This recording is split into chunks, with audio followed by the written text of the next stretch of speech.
Building Committee. Michael?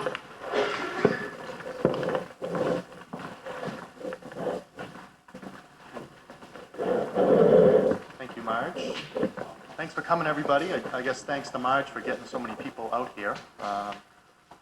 As she said, my name is Michael Lampier. I'm the chairman of the School Building Committee. The School Building Committee was formed by town meeting just under a year ago at the town meeting in November of 1996. What I'd like to do is kind of give you a brief history of what the Building Committee's gone through up to this point, and then I'll turn it over to Laura and Bob Powell from the HMFH Architects, and they'll give you a presentation on the design as it stands right now, and then we'll have some questions and answers after that. But I would like to introduce the members of the Building Committee, and they're all sitting in various different places, so I have to remember them all. But Noni Manley is the Vice Chairman of the committee, Margaret Gilligan, Michael Kilkelly, Ann LeBlanc Snyder, Frank LaRosa, Jim Good, David Rice, and I think I've got them all, everybody who's here. And then we also have support members from the school department, Superintendent Terry Holmes, Business Manager Dick Barker, Wayne Hardacre, and Assistant Superintendent Marge McGrath. As I said, the committee was formed about a year ago, so we've been working. We meet about once, twice, or sometimes 3 times a month doing various tasks for the committee. First, we hired HMFH Architects, and then we went right into our design phase. We had a June 1, 1997 deadline to get on the state's funding list. So we worked very aggressively towards an application date of June 1st. We had several meetings with the teachers and the staff, and we had another public meeting back in the spring that some of you may have attended. Got your input. We furthered the design through the summer up to the design development stage, at which time we got a cost estimate done. Found that we had kind of designed a little bit beyond our budget. Since that time, we've revisited and made some changes to the design with an eye towards preserving all the educational goals of the original plan while staying within the town meeting budget. And that's pretty much where we stand right now. We're just starting to go forward with construction documents, which is the next phase, and we'll be doing that with an eye towards going out to bid in February. So with that said, at this time I'll turn it over to Laura. Laura Wernick is the project architect from HMFH, and she'll just give you a presentation on the design as it stands right now. And again, kind of the purpose of this meeting is to get your input and feedback, because over the next few months, that's kind of the last chance we have to make final changes to the design.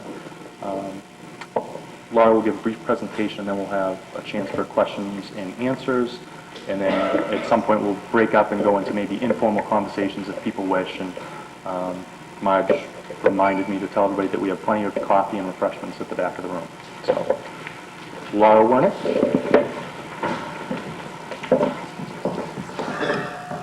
Thank you, Michael. I'm very glad to be here tonight. And I just wanted to start off this presentation by telling everyone who's here that you are very well represented in your school building committee. It's been a very rigorous and not always easy process, but the group that forms the building committee has been very professional and kept us on our toes, and I think that we're developing a project that the entire community will be very proud of. Certainly, we feel very excited about it and the direction that it's been going in.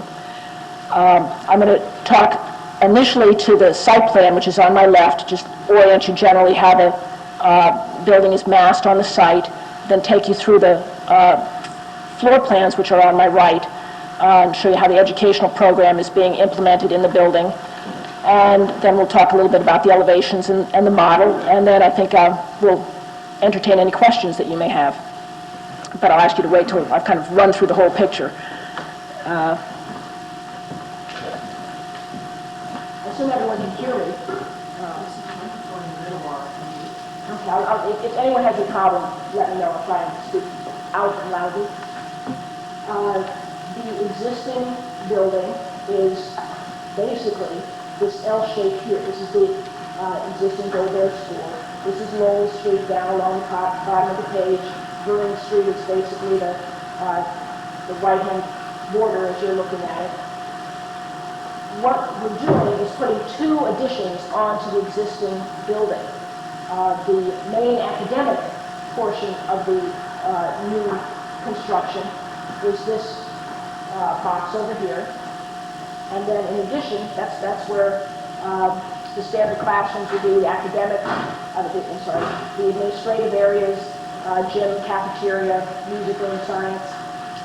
In addition, we're putting on 4 new kindergarten classrooms. That's a separate addition. And those classrooms are along this end of the existing building. On the site, we're adding new parking. We're maintaining use of the existing ball field, the existing play area that's out now the end towards Vernon Street. We're providing a new bus drop-off, a parent drop-off, and moving the existing play structure, which is right out here, to the rear of the building behind the kindergarten area, so that that's over here. In addition, we're providing a emergency fire drive around the entire building. So what you're seeing around here is new pavement providing emergency access all the way around the building. The loading area on this loading dock area, surface area, will be back here in the corner. The main entrance to the new building will be here. The existing entrances will still be in operation to get in just as one does now. So that was kind of the overall layout. I think the attempt has been made to keep the site as much as possible the way it is now, impact the border area, the site as little as possible, and really maintain existing configuration to the greatest extent possible.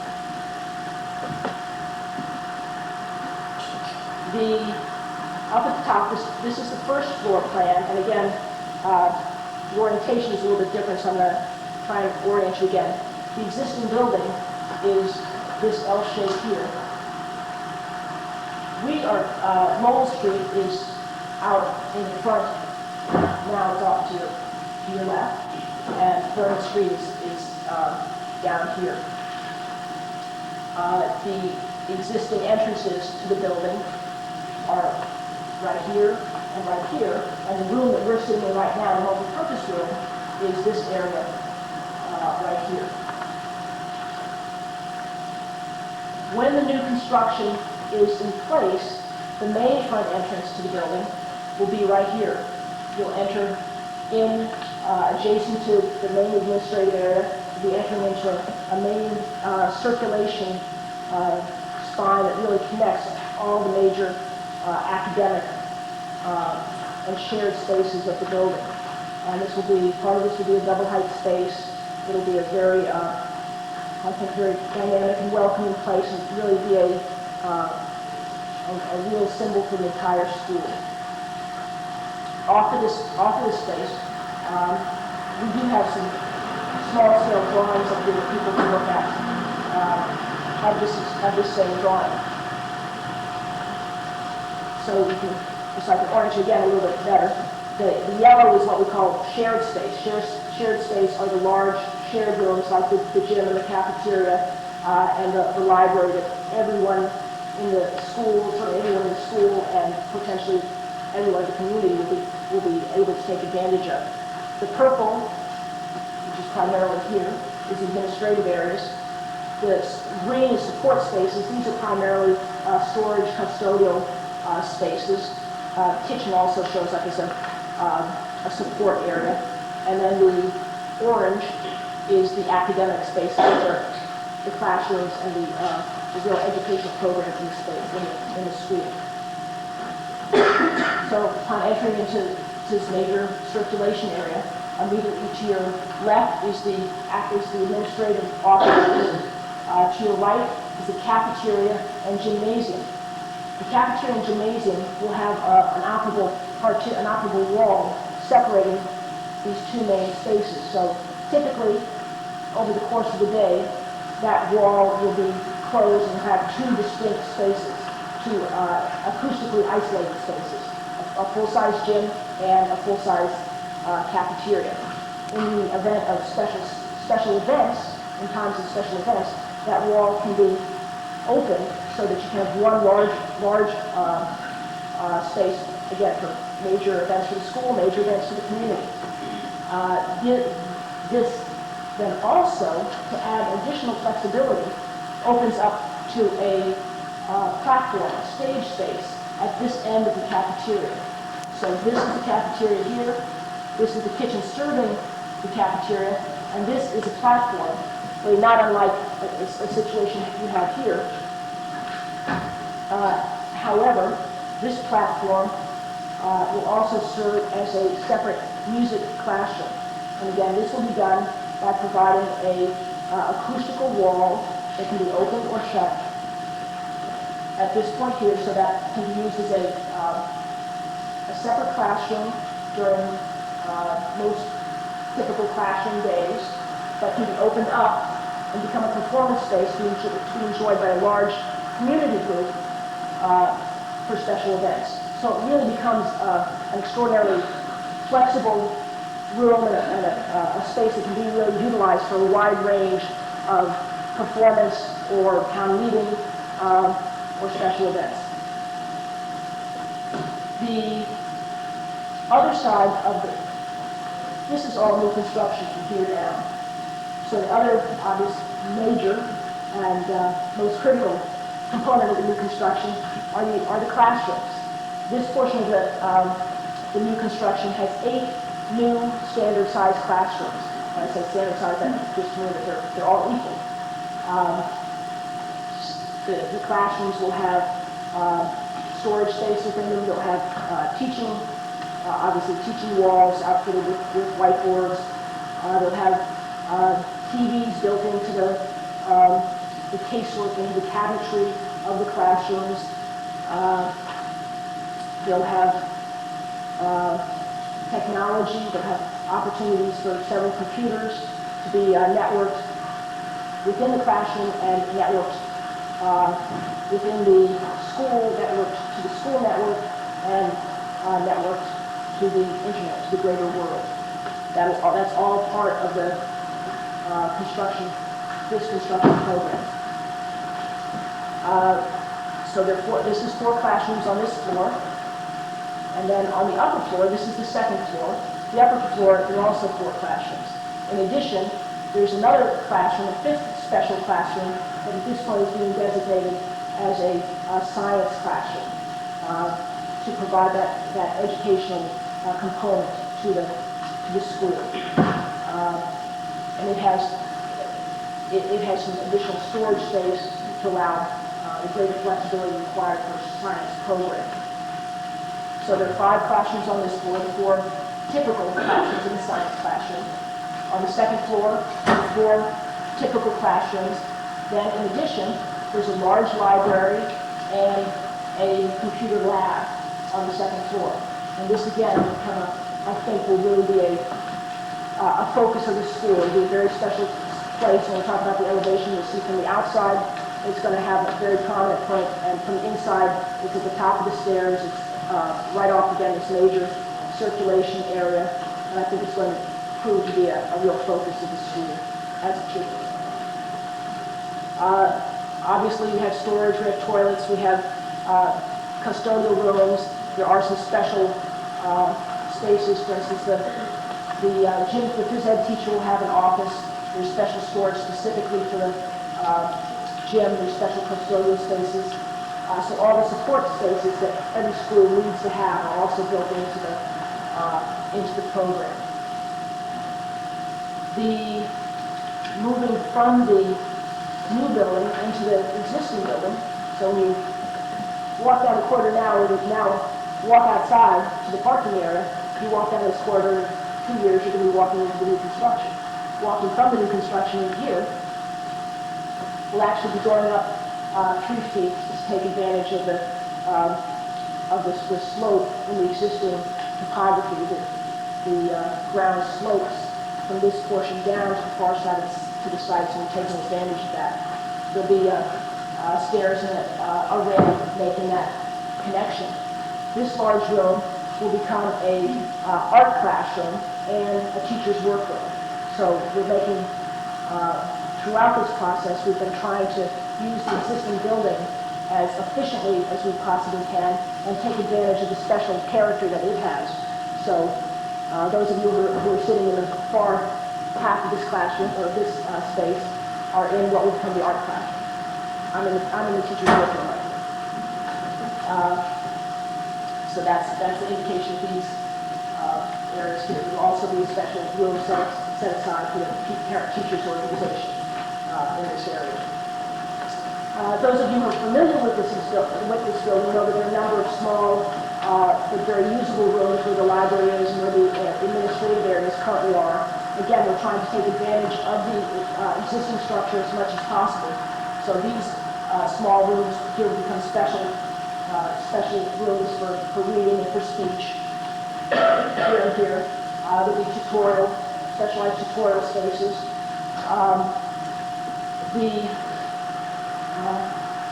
What's now a kitchen will become an office, will become a guidance office, and what's now a conference area is going to become another specialized learning space, another reading room. So you should all, when you leave the building tonight, make note of what they've done now, and then when you come back and see how they've been transformed. The existing building is undergoing very significant systems renovations. That is, all the mechanical, electrical, and plumbing systems are being replaced. There will be all new heating, all new piping, all new electrical, new lights, new ceilings. We're getting a new roof, so there are going to be significant infrastructure changes to this existing building to make it, I think, more palatable to the students who are here, but also just a better workplace for the faculty and staff that are here. So that will be happening throughout the existing building. And I'll get back. I'm going to describe a little bit more about that after I finish taking you through the building. There are currently 2 kindergartens, one here and one here. Those are going to stay as kindergartens. So they're great, beautifully naturally lit spaces, and those are going to stay as kindergartens. As you walk past them, however, you will be getting into the new kindergarten area. So at the very top of the page, there are 4 new kindergarten classrooms. And each kindergarten will have its own toilet room and be, again, a very generous space that's needed for the, both needed and required for, by state guidelines for that age group. So that really becomes a kindergarten wing. It has its own entranceway, right here, the existing entranceway, so that if parents wish, they can really bring their children right to the youngest children right to the door, and they know that the kindergarten classrooms will be right there. So it's almost a little bit of its own world at that end of the classroom, which I think is very appropriate. I think I've covered the major spaces. I did want to get back a little bit to the systems. What the building committee has directed us to do is to assure that there is air conditioning in any room that doesn't have outside windows. And in addition, there'll be air conditioning in any of the major spaces. So, for instance, the library, the computer room, the administrative areas, and the music classroom, the art room, are all going to have air conditioning. In addition, built into the program at this point is the potential for future air conditioning of the entire building, so that while the air conditioning may not be, while every single classroom may not be air conditioning on day one, there'll be the potential to add on air conditioning. Everything will be sized for air conditioning. That's been a very kind of constant desire that's been expressed to us. Moving from the plan, starting to go into the next dimension, over here is the elevations of the building. Starting from my left and your right, over here. This is primarily this is new construction. This is the new entranceway right here. Again, as you enter, the music room will be to your right. This is the music room. This will allow the music room again will be I think a very special place designated by this major window here. And this will be, I think, again, add a special character to the entire school. That one window will actually be able to be seen from throughout the building. So for instance, throughout that side of the building. For instance, if this space is all opened up, so all these three spaces open up into one another, you can be standing in what could be used as the gym space and be able to see light all the way, or the special window all the way at the far end of the building. What we try to do, and I think what the building is turning out to be, is taking some of the themes from the existing building and utilizing them in the new building, but at the same time creating a building that has its own character, that will be identified as new construction, so that there'll be a strong link between the old and the new, but the community will be able to say that they've added a major new educational program to their existing school. So from the entrance, the major entrance here, the music room on the right. This here is the administrative area on the lower floor and the library on the upper floor. So again, we're using the massing and the fenestration to help designate that as one of the major and important spaces within the building. It's also what we're trying to do is tie together the old and the new, so picking up some of the themes, tying together themes of fenestration, like from the new portion of the building with the old portion of the building. So we're tying that with, one of the ways we're doing that is through the use of some special round windows that will be a repeated theme and help tie the old and the new together. The brick color on the existing building will be used in the new construction as well. So there will be lots of ties between the old and the new construction. We are replacing much of the existing windows in this portion of the building, and in the kindergarten portion of the building are single glazed windows. Those are going to be replaced. So again, the windows that are used will help tie with similar windows throughout the new construction and this portion of the existing construction. So that again will help tie the new and the old together. I think what's beginning to happen, and I think what's going to be come to life as the building is actually constructed is something of a little village, an educational village, where there are lots of little things happening. And so there was a great concern on the part of the building committee that we'd be creating this huge pancake across the site. But I think through pulling out those special spaces, through the use of special windows, we're actually creating a little community of spaces that are all tied together with similar themes, but provide variety, provide a sense of scale, create a sense of specialness for the kids who are going to school here.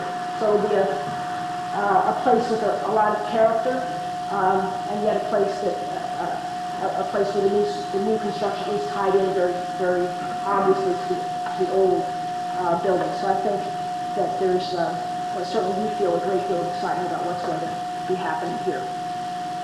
There is, in addition to the drawings here, there's a model on the table to my far left.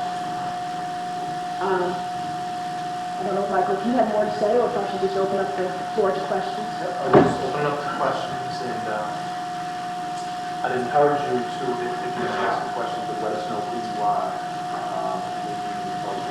so that if you ask a question and you want to get an answer back, you'll know who you are.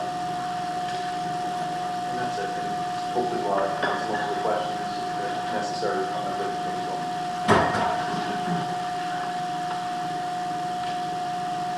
Yes, sir. Nick DeCredico of 33 Lowell Street. Hi, Rob. I was wondering what you're doing for kids that are as far as hearing or handicap. What kind of provisions are you taking with that now? The entire building, both new and old, will be fully accessible. That's as required by law. That means providing handicap ramps and providing all new door hardware. All facilities will be accessible. The provisions for hearing impaired are not, at this point, are not as carefully regulated. What we do is assure that there's acoustical isolation between rooms to cut down on any unnecessary ambient noise. And in special spaces where special tutelage takes place, those rooms are both acoustically isolated, and there's use of absorptive materials within the rooms so that those become acoustically controlled space for the hearing impaired.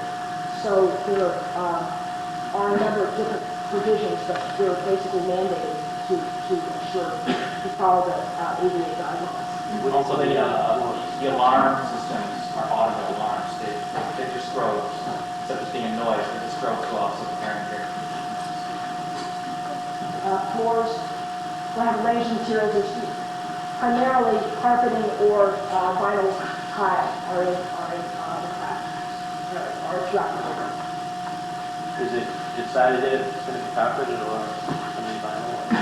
The desire of the teachers has been to stay with vinyl tile in most of the classrooms, but I think the intention is that throw rugs would be provided, or smaller rugs to define specific areas would be used within the classrooms at teachers' discretion. So there's a desire to allow some flexibility for the teachers to use carpeting and rugs to define areas within the classroom.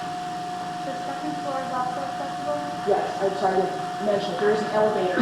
The elevator is right in the center of the building, so it's all totally accessible. Laura, there seems to be a concern, a number of people have spoken to me about the bus turnaround, the student drop-off, and they're concerned about basically the safety of children out front of the building. Maybe you can explain a little bit. Sure. There is a bus drive drop-off here that will accommodate all the buses that will be used for this school. So this is a separated bus drop-off. Buses will come up here, drop off students off the right side so that the students can then enter the building. There are obviously numerous parents who come and drop off their children. There's a totally separated parent drop-off here, so that this is purely for dropping off. If parents then want to park and go into the classroom for meetings or discussions, there are two separate parking areas that are provided for that use. But this would be the short-term parking, the immediate parent drop-off right in the middle of the building. So there's a very large area there to accommodate people moving to pick up and drop off kids.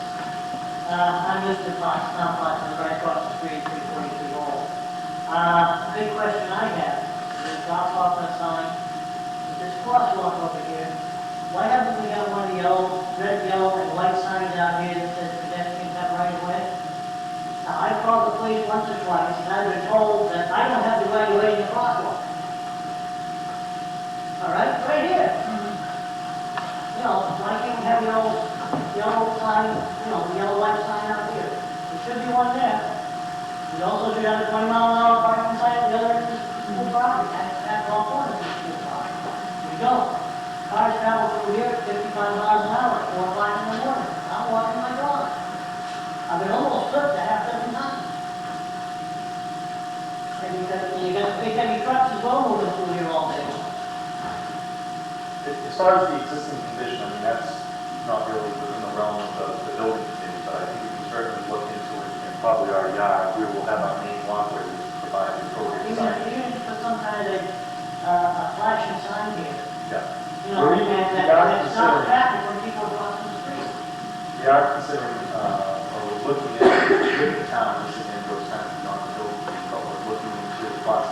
day, like special traffic light outside the main egress in this parking area.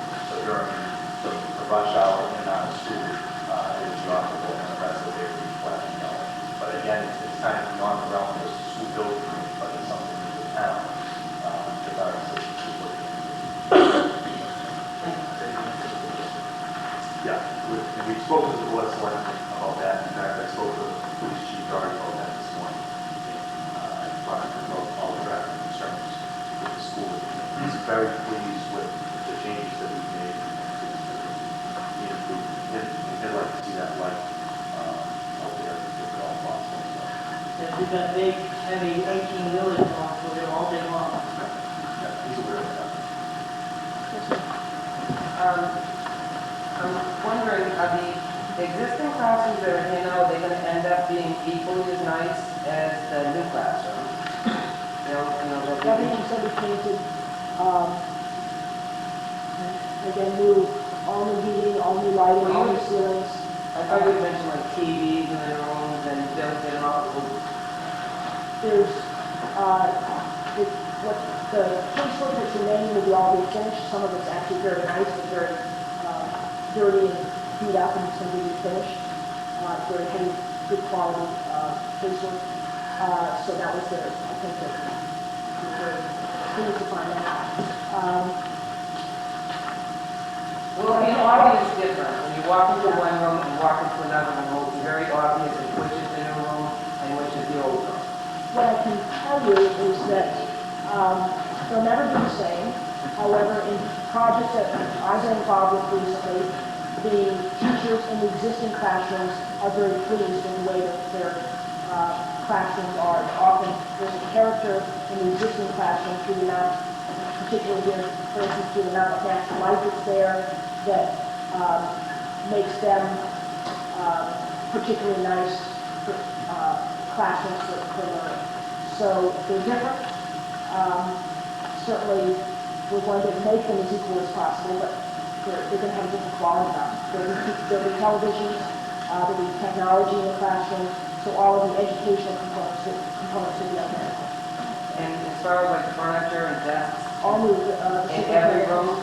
told us that all new furniture throughout the existing building. And that will all be equal.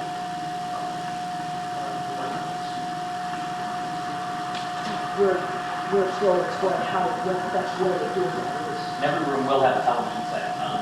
The new building, the television sets are in casework, and the old building, we're going to be mounting them on the wall. That's the only difference. Do you know which grades will be going in which sections or? They haven't told me that yet. I think it's going to drop straws. A question came up a while ago. The number of additional platforms are going to be here at the school. There are 8 typical classrooms. There are 8 typical new classrooms. There are 4... 8 and 8 or 8 and... 8 typical new classrooms. 4 new kindergarten classrooms. Well, In addition, there is music, science, computer lab. Within the existing building, we're creating a new art classroom. So in terms of the standard classrooms, there are 8 standard classrooms in the existing building, 8 standard classrooms in the new building. And then, as I said, the new science, new music, new computer lab, and new use of this space for a new art class. And then support spaces of reading, speech, tutoring rooms are spread out throughout both places.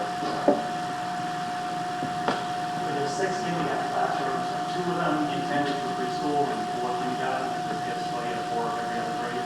Do you want to address how that's going to be adapted over time? That's the most yeah. Let me try that. That is somewhat dependent on policy positions of the school committee. And I say that because the combinations of preschool needs, all-day kindergartens. I doubt that the school committee will have all-day kindergartens just in this particular district from the school. If that's so, we have then the issue of extended day kindergarten, whether they will be totally available as they now are at Monday. If they are available, then we can do that, plus have the preschool in this building.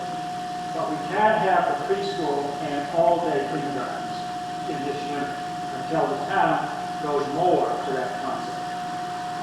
That's a long way of saying that this building cannot initially accommodate having all-day kindergartens and all of the Montrose preschool in this building. I don't think the school district will have all-day kindergarten at the point this building opens, because then it would be such that this was the only place in town where that would available, and that would cause some imbalance education.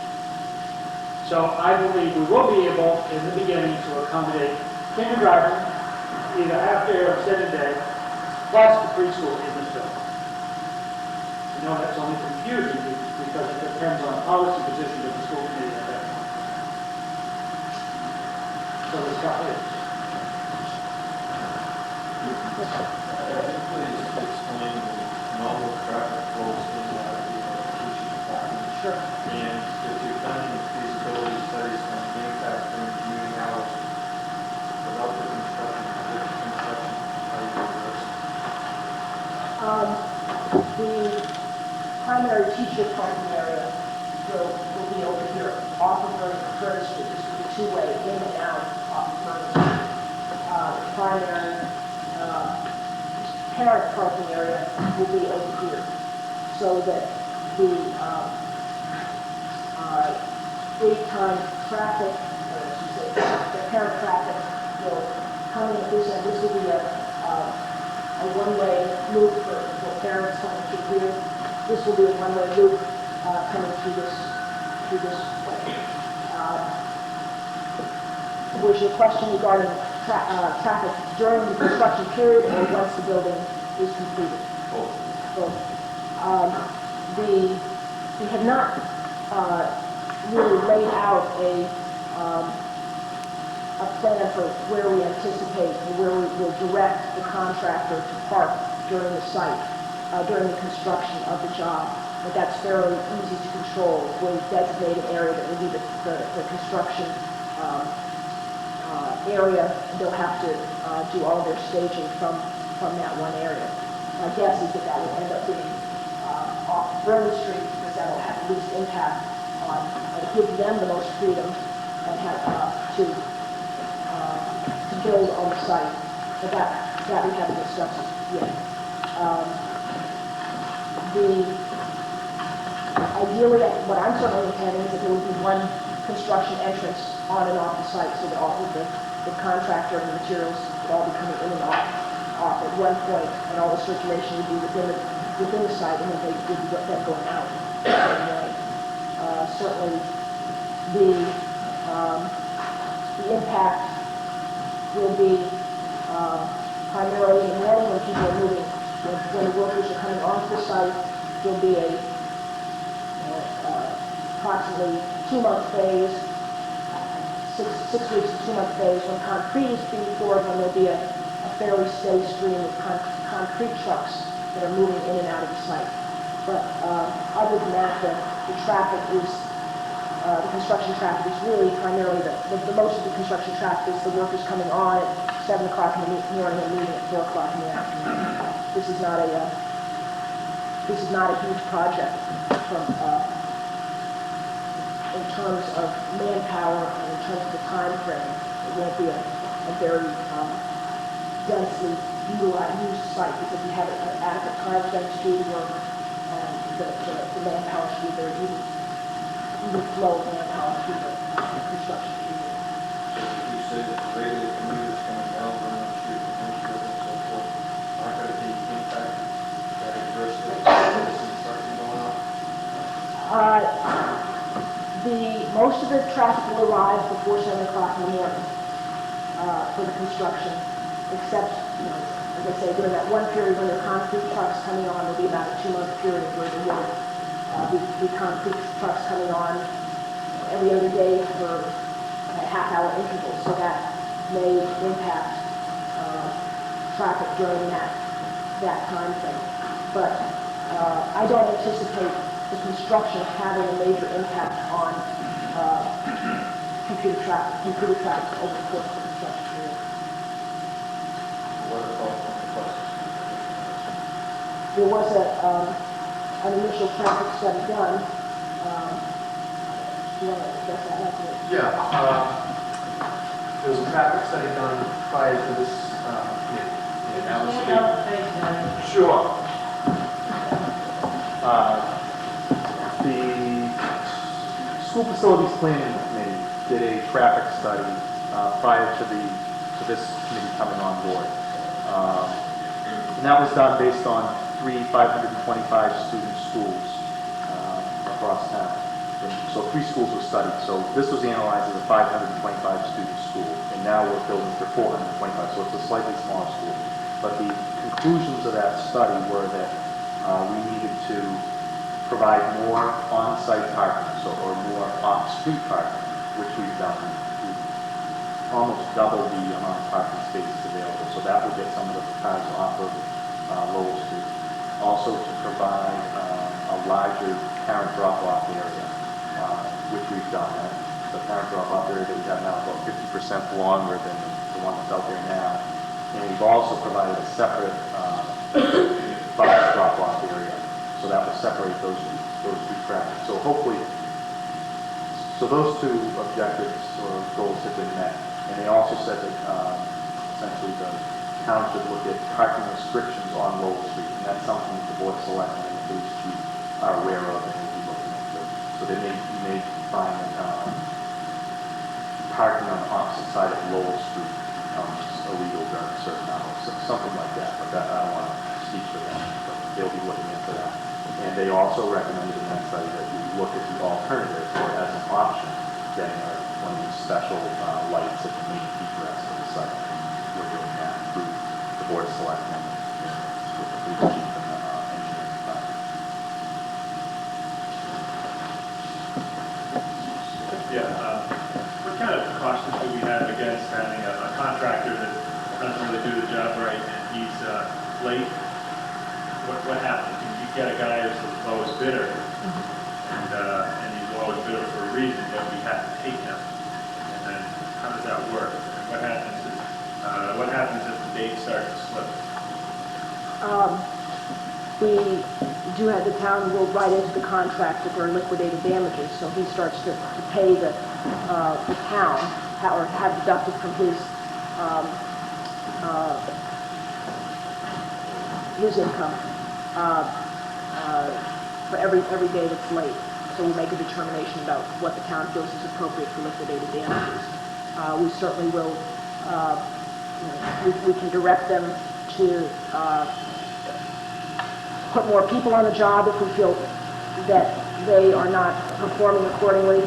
We require that they provide us with a schedule, a very detailed schedule right at the very beginning of the project, both telling us what functions need to, how the functions flow through the project, how long they're going to take, what function is needed to be completed before the next can take place. As soon as, if they start to fall behind that schedule, then we can again use monetary means, whatever leverage we have, to assure that they staff the job appropriately. You can ultimately fire the contractor, but that may not get your project completed any sooner. And we also have a... Is there going to be a construction firm that's architecture? The architect's going to have like a collective works, or is the town going to have somebody? We'll hire an owner's representative, and that's something we're starting to look into at this time. It'll either be a traditional clerk of the works or something similar. And just to add to what Laura said, we're subject to public bidding laws, so we're kind of hemmed in a way, but we do have a limited ability to screen out a contractor who hasn't performed in the past. So if we think we have somebody who has a history of being a problem contractor, we do have a limited ability to kind of pass them over. And then also, in our schedule, we've kind of directed HMFH to move aggressively at this time so that we can get our kickoff as soon as possible and move up the contract end date as much as possible and give ourselves some flexibility. So what we're hoping to do is have a contract end date. So the end date in the written contract will be July 1st, 1999. So that'll give us 2 months to move into the building, or if we have delays, and delays are not uncommon, we're giving ourselves a little room for that. Have we learned anything from the library? There was a electrical guy. Yeah. He was bad news. Kind of people knew that, but they still had to take it. I mean, that's just the state law. That's just, that's, sometimes you have to live with that. We try and monitor and push as aggressively as we can, and we deal with the day-to-day problems that arise as quickly as we possibly can, so there can be no excuses for delays. You have very good contractors out there who want to come in and do the job. You have contractors out there who will take advantage of any possible problem to create delays. So certainly the burden is upon us to make sure that those opportunities are kept to an absolute minimum. My name's Paul, I'm 72, and I have a work. It just looks great. My concern is there's a future available here. Believe it or not, this area, although there's got children, there's still a tremendous amount of people who have sold their house and have to live with the children. It's new development going on here on Main Street. I like it, lots of it. It doesn't seem like there's a future here. There's a future potential for a surge of children as houses get sold. We have provided at least one more classroom, which is quite a bit. 25 students is quite a bit, than the original plan. And the reason we did that is to accommodate, it kind of ties into what Terry was talking about before. We think that the school will be at pretty much full capacity at the beginning, but as the building program moves on and we're able to spread out the preschool and all-day kindergarten, it's going to open up space. We're essentially building for more students than we anticipate that we will have in the long run. A couple of pieces of added flexibility are that the possibility exists that at some point in time, the town will use one of the access schools to centralize kindergarten totally and free up rooms in this building for expansion of grades 1 through 4. That's one possibility. Certainly, we believe with the opening of the new school on the Woodville site, that may mean that as the population shift, if it continues to grow in this section of town, it certainly is growing in that section of town, that there will be spaces so that there can be minor shifts in the current lines of which kids go to which school. So with the opening of Woodville, we really think that we're going to sufficiently take for some very significant expansion of this end of town. And again, the ace in the hole is the centralized kindergarten. Now, how about where the new wing is? Any place you're doing your ability to build up, do you have that access? We're already going up 2 stories on the new. No, right. No, on the new. No, see the kindergarten wing? That's new, right? Oh. The new kindergarten wing, are you going to be able to, is the base going to be supported so in the event that we have this huge surge of old people dying and new young people coming in?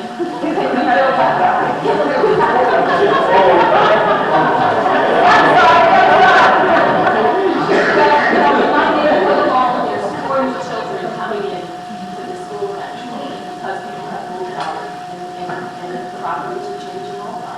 So just my simple question is, in the kindergarten level, are you at the point where it's solid enough that you have to build up on the second level eventually, that we don't have to go through this whole big thing because it's not able to support a later floor? No, it hasn't been designed to support another floor.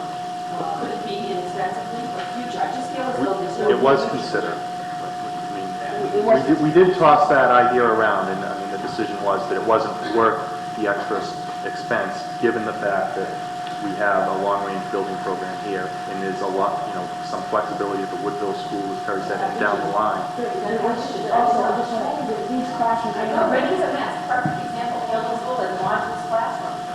The classrooms are designed for, or the student population is based on, I believe it's 22 children per classroom. In fact, if you were, for a short period of time, you could go to 25 kids per classroom. The core facilities are able to the core facilities are there so that you can have larger classroom populations. In addition, if you really maximize all the classrooms, if you figure out you have 16 standard classrooms, that works out to 400 kids in grades 1 through 4. Then you have 6 kindergarten classrooms, which would be another 120 children. Okay, So so in 6 fact, you have, kindergarten, that's right. you may not need all 6 kindergarten classrooms to use 6 kindergarten classrooms. My question You have is, potential for 520 students. no, but still, I understand that. You have 6 kindergarten classrooms, say they're just capacity. You have 4 first graders that are going to. I just feel as though this plan does not allow for the future, there's no vision. I think that the better place to add on to the building, if you really were to add somewhere, you see where this sits on the site plan, with this large paved area, and going out here, that the building would make more sense to expand this way. It's a 2-story addition. Over here, there's no elevator, no stair, and so it doesn't make much sense to structure something for something that may never happen. You're better off building a new addition, and you could do that very easily out this end, and have to use that staircase. So I think that is probably a better solution for right now. I think you can do it very well. Still though, I just know what's going to happen. 5 years from now, it could have been taken care of now, and 5 years from now, 10 years from now, it's going to be another problem. And this town has history of not having vision. There's 107 units going up the street. There's no Woodville, but 107 times 2 is 214 kids coming into the classroom. We have a set budget, so, I mean, what the committee had to weigh was, do we spend part of our budget to build for something that may never happen, or do we put all the money into a quality program for what we know we're going to have? There's also, So that's- there's a limit from the state based on your demographic studies. So the town has done significant enrollment projections. In fact, the level of money is tied into what the state's approval of your enrollment projections. So at this point, you're somewhat limited. You can't tell the state that even though our enrollment projections show X, we really want funding for Y. So I think what we've done is there is potential for future expansion. We've got built in already an enormous cushion from 425 students to 520 students in K through 4 is a big cushion. And we have a building program that's going off into the future. Didn't you say it was 425 though? It was 500, now it's 425, is that what No, We expect we expect 425 What's students. the maximum capacity? 520. I'm sorry, I misunderstood. So there is a The maximum capacity is 425. That opening day, that's the ideal. That's what it's based on, Richard. That is capacity That's what we for large- expect. So everything is sized for large classes if that does. Now, how much extra is that fire escape, that asphalt route? I mean, I don't see any reason for that. I think people can drive over mow grass. Yeah, I mean, that's required for fire reasons and also police. The asphalt? Because of the winter, during the winter, they have to be able to plow to ensure full access all year round. So, a lot of things that we're mandated to do that you might not do in your own home. It's good for maintenance on the building, too. Maybe you can allow the truck all the way around, so there's no forgotten corners. Secured. And it's a place you go around the building. Did you see this happen in 10 years? Is there a nurse's office in the building? And will there be a nurse on duty at that many students? You touched briefly, I'm Jim Pickens, I believe that. You touched briefly on the computer room, you said that they were already networked together. I'm wondering if is the hardware and the infrastructure required to do that type of networking included in the budget? Or is that something that can have to be done once the construction is Well, it's part of the budget. computers, routers, something like that? You had said that there might be the provisions for air conditioning in the future. Are you going to put that in the bid package as an add-on? Yep, exactly. What is the air conditioning system going to be? It's, in the classroom, there are unit ventilators that can both cool and heat, and then there's, in certain special spaces, there'll be air handling units on the roof that will air condition specific large spaces. So there's the individual classroom component. No, not, the potential for all, when the school opens, there may not be air conditioning in the classroom, but there's a potential for future air conditioning depending on whether we're able to buy the chiller, for instance. So that, there's certain significant costs that we're still working on the budget, and so there'll be, everything will be sized so that every classroom can be air conditioned in the future.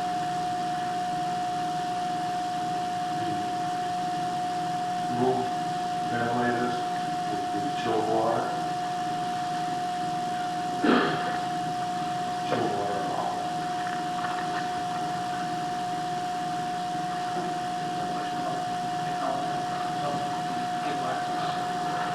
Yes, every classroom will also have a cable connection so that they can take advantage of all cable networks as well. This on parking lot on the left, how far down, is that going to take all the trees out there? And how far down Wall Street will that go? When the existing tree line showed up here. The existing tree line cuts through here. So there are, it basically is about at the end. This is the bus drop off, and the tree line cuts through the bus drop off now. So there still will be a buffer, but it won't be as dense as it is now. A buffer of trees. So this whole heavy green area is wooded, to the woods. But it was, currently is wooded to where? It's basically diagonal.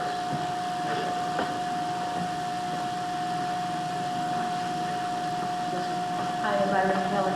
At the present time, 9 of the 10 classrooms have a door to the outside. Will any of the new ones have that, or will they have connectors? We do have connections between the classrooms, but after much discussion, it was determined that it was preferred not to have classrooms directly to the outside in the new classrooms. So, yes, the connections between classrooms, but people will have to go into the corridor to exit outside.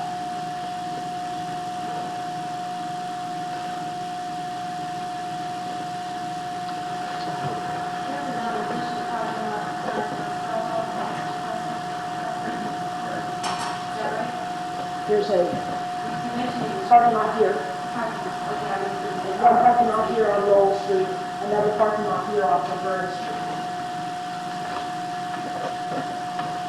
How many spaces is that blue one, that one on the bottom? There's a total of 55 parking spaces, and I think it's 27 and 19 and something. 19, 36. 19 places. What's the division on teachers and staff? I believe it's 45, and we're required to provide by zoning bylaw 2 for each 3 staff or teachers. So, but the answer to your question is 45 anticipated. So we roughly got about 10 folks around, if I heard the numbers going back and forth, someone else will do.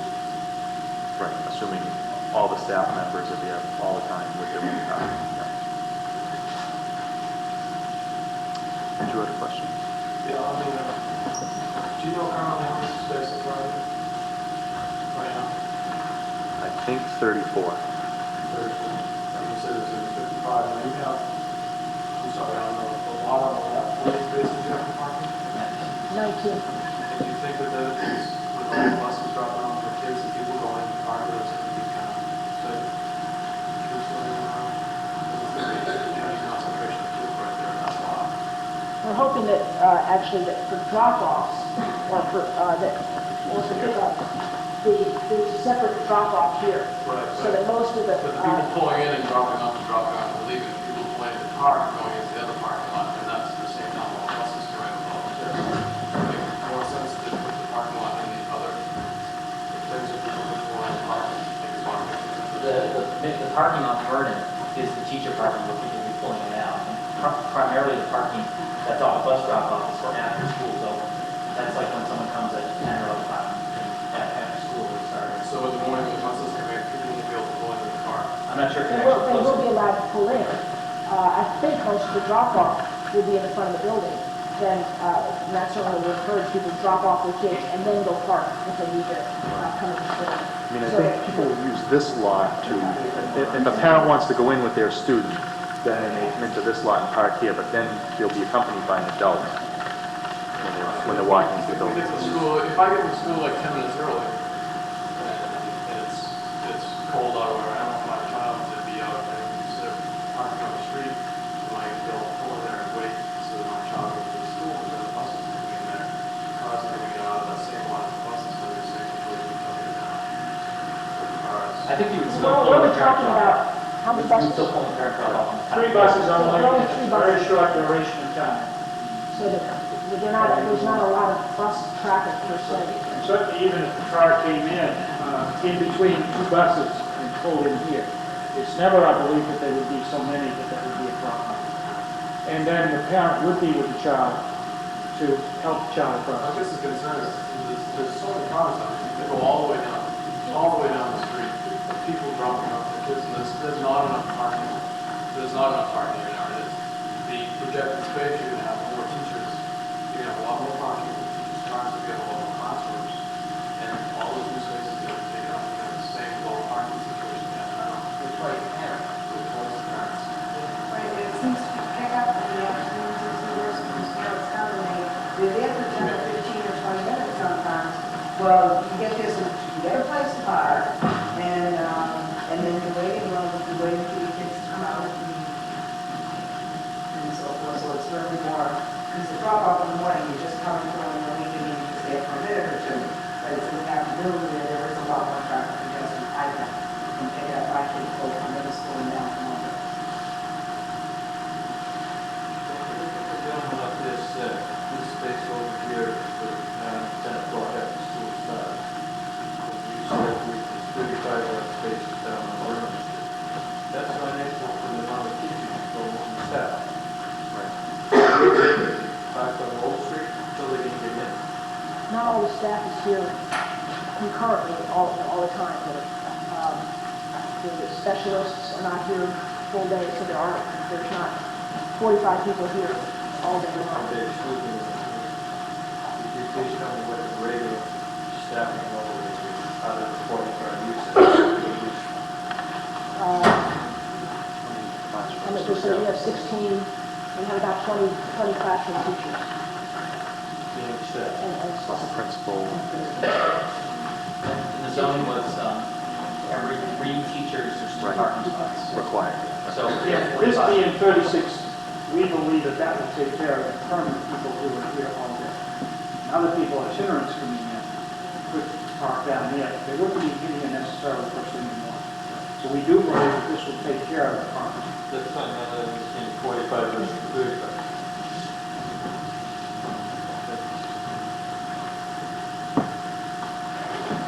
As far as the budget goes, that was approved at town meeting, does this plan meet that budget level, or are we still with the budget? we feel that we're very close to the budget, certainly until the bids are actually in. We cannot, I can't tell you today that we're going to come in under the budget, but we feel that we're very close. And we have one more cost estimate to kind of measure where we are and make adjustments at that point. So that'll happen in December, and we'll have another couple of months to make adjustments if necessary. I just work for a company that we just love it when it was extras. And they would charge triple the price, make a fortune on putting in a little piece of cabinet. What kind of difference are we going to have when you're getting that, the choice from that? And so you have to be within a reasonable scope for extras. Because you know, those companies love the extras. Again, it's incumbent upon us as the architects, to make our drawings as tight as possible, to make it as few, to cover as much as we possibly can pursue, so that there are as few opportunities for extras as possible. the budget does include a contingency should there be extras, so that there is money set aside if it's necessary. During the process, certainly we take it very seriously to review every change that the contractor is required to make. We check prices with hardware stores, and ultimately, a decision is made by, we'll make recommendations to the committee that this change is really only worth $3,000 instead of $5,000. And the contractor will be given $3,000 for that change. If they don't like it, then they would have to come back and take legal action against the committee. And we have to support our position of what the value of that is. So, That's your contract, that they sign that you have the right to refuse when they want to check? we determine on the other. Is that word, is that term going to be part of the contract? Or Sure, it's part of the standard. it is part of the standard contract? That's not to say they can't question what we determine, but they'll have to go to some type of arbitration or litigation in order to ultimately. Next time, Sunset Drive, Colonel and one goes there. And I know we have a pretty difficult time parking, I don't want to belabor this one, but just for my own information. With this school being much larger, 4,500 children in there, and only 3 school buses, if you have more parents coming to pick up kids in the afternoon, what do you do? You find out that where do we go to pick up? I mean, you get that little road to come in there, and you have 100 cars in a row coming in to pick up kids, they all get up at the same time, all 405 children all get up at the same time. And you have no way to pick up. Where do we go? Is there going to be a plan on where we go? Do we park a car, we want to get out of the way, or we stand our cars and drive out? It doesn't sound like there's a lot of room in the park, or where do we park all the way? Where do we park? We want to park a car, kind of stand there anyway. Can that be addressed? I'm confused by this. Can I just ask you a question? It seems to me that you have everyone being dropped off and dismissed on the same street along. You have this parking lot, ingress and burning without anyone having the ability to be able to pick up their children there. Why would you have 425 kids coming down to one area? You're already. I mean, I know you dealt with the parking, but we're also dealing with the amount of street staff, so essentially the problem is still going to be the same as it is now. Is there any way they can have a board that was used from Vernon Street, maybe? Certain grades, grades 1, 2, 3, 1 and 2, 1 door and grade 3. I want to know from your own information, bro, when you're talking about. We still have 2 years. Yeah, but the reason why I'm making it now is, if there's anything you can do to provide more parking, this is the stage you want to do it in. You want to get the funds appropriated now so you can make the additional parking, or change how you're going to set this up. That's what we bring up now. And I appreciate that. There is significant more parking. Certainly we can schedule bus dismissals so the buses can get out of there before or either the buses are held or the buses are dismissed early, so that you have additional parking where the buses are now, where the buses are indicated to be now. So there can be staggered dismissals. I think there's going to be a lot of, virtually all of Lowell Street is now, there's parking parallel to all of, we're providing parking spaces and potential for 2 lanes of parking, virtually the whole length of the site. So that is what the recommendation is, park on Wall Street. No, I don't know, I said within the site, I'm saying. Well, I don't know, if somebody even knows that answer, I just Yeah, appreciate it. what I'm saying is that within the boundaries of the site, Okay. we are providing parking virtually the entire length of our site, and in many cases, double, 2-sided parking.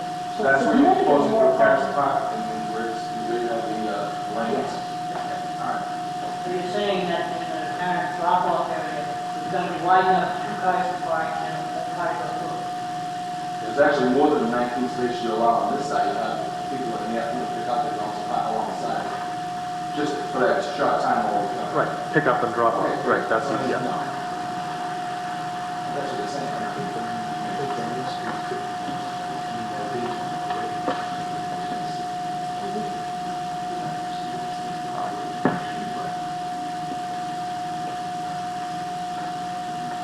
Wouldn't it just be easy to make that parking lot over there, last day? Over here. Yeah, like, you guys aren't here every day to order a drink, you're never gonna convince any of us. There is, you eliminate the ball field, that's the way to do it. Or by the gas station. And why is it so long? Why don't you shorten it up and make it 2-story? But if, It's wasted so much space. In one area. Just in one area, yeah. Condense the school and broaden up, you'd have so much more room for everything. that's not my question, if it's, Yeah, if there's the so, parking, you if can only after this is go, all said and done, it really is a huge problem, could you cut into the ball field and have more parking? Well, we do have drainage considerations. This is a very tight site. Right. In order to, we have now balanced out the site so that we're able to contain all the additional on-site drainage within the site. The more pavement, as we add more pavement, we have to provide more detention area for on-site storm drainage. We have to start building underground to provide that storage capacity. So it becomes very expensive. These are, I mean, I hope you all don't feel that we're turning a deaf ear here, because all these issues that you're raising are issues that the committee has been grappling with very seriously and has forced us to look at time and time again. We are, I think, providing an appropriate number of spaces. I think we're providing significantly more parking than what is now, significantly more flexibility for parking across the site in different places so everyone's not together. The balance of open space for recreation and parking is very important as well. Having open space both for the school kids and the community has been a very high priority. So we're constantly trying to juggle lots of conflicting needs and very important needs, and trying to strike a balance where we're providing open space, we're providing adequate parking, and we're doing it as cost effectively as we possibly can. So it's been a very careful process, and obviously there's always room for improvement, but these are not issues that we haven't thought about or attempted to address. Is there any chance, as far as this drop-off and pickup issue that everybody's concerned about, on the east side of the building where the pavement seems to end, and then it turns into a walkway on the side of the gymnasium is, right there. Is there any way of extending that whole, make that into a paved area right into the other parking lot? So you'd have more room for drop-off and pickup. No? Yeah. There's a problem. good. There was both significant cost involved because there had to provide retainage structure alongside the gap because of the narrowness of the path. We ended up providing a retaining wall, significant length of the way. And there was also concern about cutting the corner, people using that as a way to cut corner, not non-school people using that. So there was a real debate back and forth about whether it was appropriate to provide that cut through or not. So again, it's something that we've been grappling about, what's the most appropriate, how to address that corner of the site. How many students are in the building now? 229. And they're going to be 450?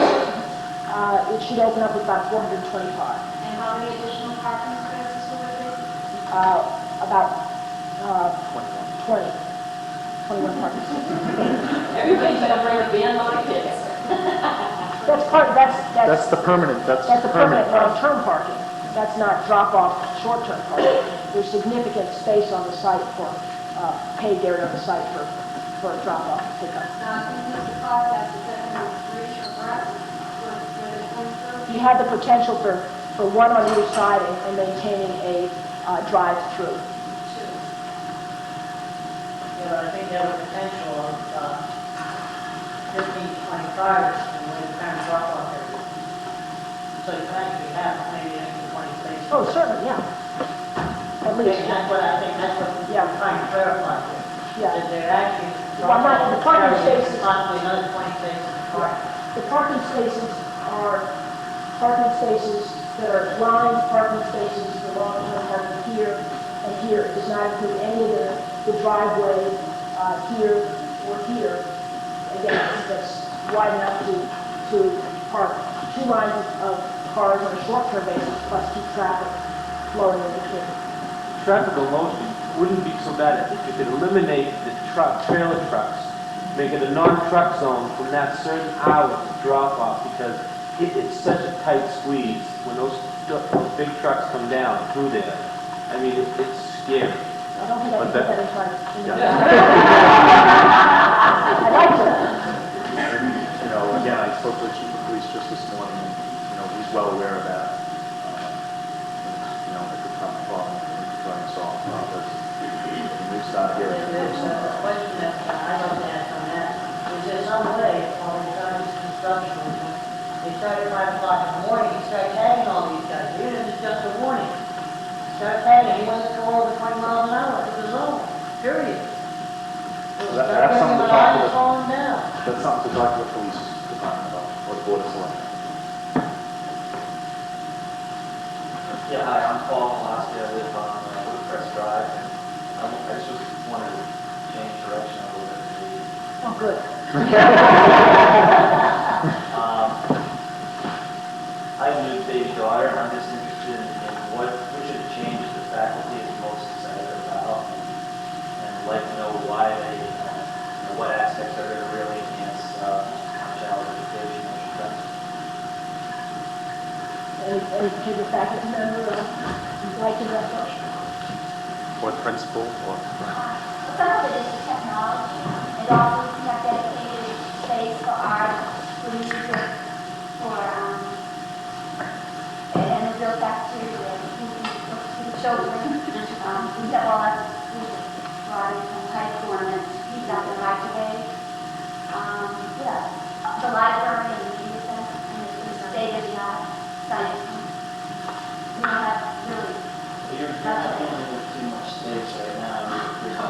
Well, I mean, I have a sister who is my whole family's in education. That's the main complaint. We have the teaching rooms that, like my sister ends up in auditoriums teaching special ed, and it's not really a good environment. So I think it seems like the added space is key to the educators. So I hear everybody else is concerned about parking and all that. I think that's important, but I just want to hear about how the educators are going to be more motivated, hopefully, to do all this work. Can I just add a couple to what Joan said? Certainly, the size of these classrooms, especially the new ones, moving from a neighborhood of anywhere from 750 to 800 square feet currently up to 1,100 square feet in each room, allowing for different activity set of classrooms, approaches to teaching, new lighting, atmospheric kinds of things in the room, certainly the technology in the regular classrooms as well as the computer room. Certainly, and Joan said it for the library, I think it's going to be a major addition to the education planning community, because education really is accessing information in school. And to have this kind of quality library in elementary school. Dedicated science room. She talked about dedicated rooms, but dedicated science. Dedicated art. You know, a lot of our schools now are teaching art on the car. The teacher goes around and everyone like, this is an art room built to teach art. The music room to teach music in. So I just see tremendous educational enhancements. Physical education area that is a regulation middle school gymnasium. Not only for the school and physical education during the day, but for this community in the evening. I mean, this is a regulation-sized gymnasium. This is not a regulation-sized gymnasium. Okay. And we serve lunch in here. This is going to be a separate cafeteria in this building. So we don't have to double up a room between physical education and cafeteria. Food service prepared on site, not put on a bus dragged over here from the high school. And it's okay, but this is an enhancement. This is going to make it certainly, I think, just a wonderful education facility for this community. And I'm sure that when the rest of the community sees this, they're going to want it. I hope they do. I think also just kind of, sorry, Dr. I just wanted to add to what Mr. Holmes said, we have more flexibility to schedule. I mean, we don't only use this room for lunchroom, or gymnasium, we use it for music too. And our schedule is just absolutely a nightmare, because we're trying to juggle time when we bring in our enrichment programs. We can't do that as easily as we would like to. So all of these things will really add to the whole education environment.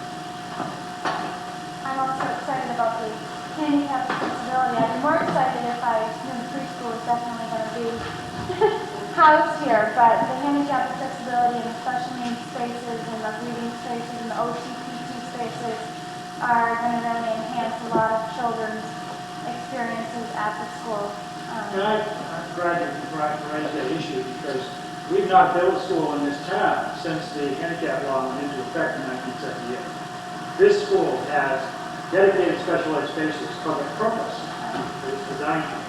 Not a closet where we put something, but dedicated both small itinerant spaces for the speech and language pathologists, or the occupational therapists. These small dedicated spaces for these activities would be appropriate for them. So it's really Preschool right there, and we'll be all set. It's also a lot more storage. So my name is Tom McCall. I live on Office Street. I just have a couple of questions. The gymnasium and the cafeteria space, do they have any kind of air wall setup so you can divide that into smaller rooms for the community?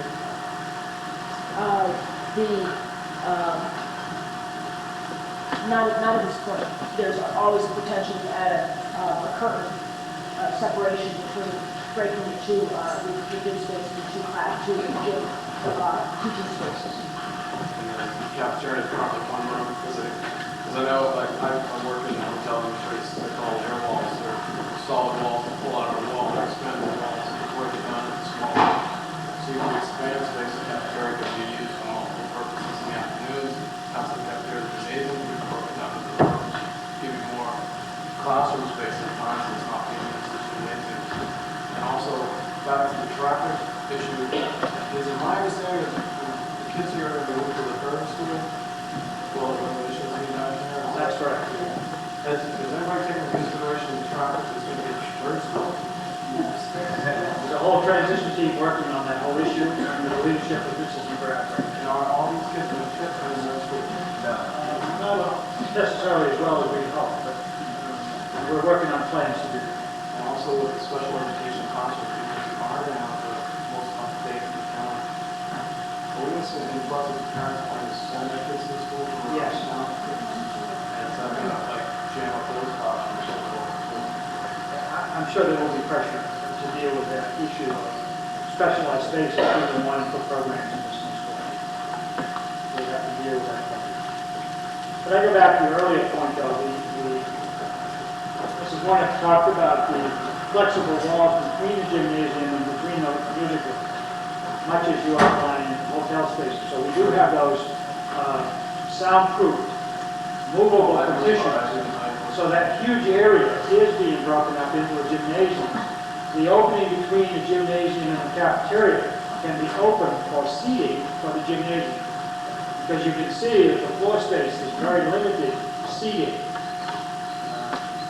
But opening into the cafeteria to put up at least some level of seating for the gymnasium. Yeah, a minor accommodation. Not certainly like a high school where you have seating for 800 kids.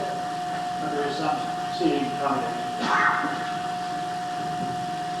Another nice thing about, I just want to point out, is that this lobby can be closed off at night. These doors are closed. And that lobby is really for the night use of the cafeteria gymnasium. And we also have two doors into these series of toilet rooms here, so that these toilet rooms can be used in the gymnasium at night. This is another nice feature. Since you haven't put this up to date yet, you got a prioritized list of the cuts that will be made in this presentation if the bids didn't too high. What we're doing right now is making our documents, our construction documents, up to 90% completion state. we will then give them to an independent cost estimator, who will do a cost estimate at that point, and come back to us with an estimate of what he feels the actual price of the project will be. At that point, we'll make a determination as to if we do need to make additional cuts, if we need to build more flexibility into the bid process through alternates. But we're waiting before we make those determinations, we're trying to push the drawings a little further so we have a better, more accurate estimate of where we believe the bid will actually be. Right now, there's nothing in any presentation for the state. The gymnasium goes first. No, there's been no talk of cutting out the gym. No, I'm just saying, I don't care which. But there's no list like that right now, no. We feel like we're in the ballpark, that we're very optimistic that what you see is what we'll be able to deliver come February. Regarding costs, on the old building, the old construction, have costs been figured into, well, first of all, is there asbestos in the building? If there is, have costs been figured for removal, professional removal, figured into that, so that the upcoming neighbors don't have to have any concerns in that regard? Yes, there is, we're going to be reusing the crawl space in the basement. There's asbestos in that crawl space. That will have to be removed. That's a cost, and that will be done under the state guidelines and disposed of under state guidelines. There's asbestos in the tar paper in the roof. That will have to be removed and disposed of properly under controlled conditions as well. Those are the two major areas. But the building has had a complete testing for asbestos, and so any other areas, any smaller, there's some very minor areas, but all those areas have been designated and will be removed and disposed of under controlled conditions. By the contractor who's contracting the building? There will be an asbestos contractor working for the general contractor. So that person has to be a licensed asbestos asbestos abatement contractor. All right, maybe now is a good time to kind of break off and to people have additional questions, ask any of the members of the building committee. Unless there's any other pressing questions right now, so there's other more hands go up. All right, why don't we do that? I'll remind you that there's coffee and refreshments in the back.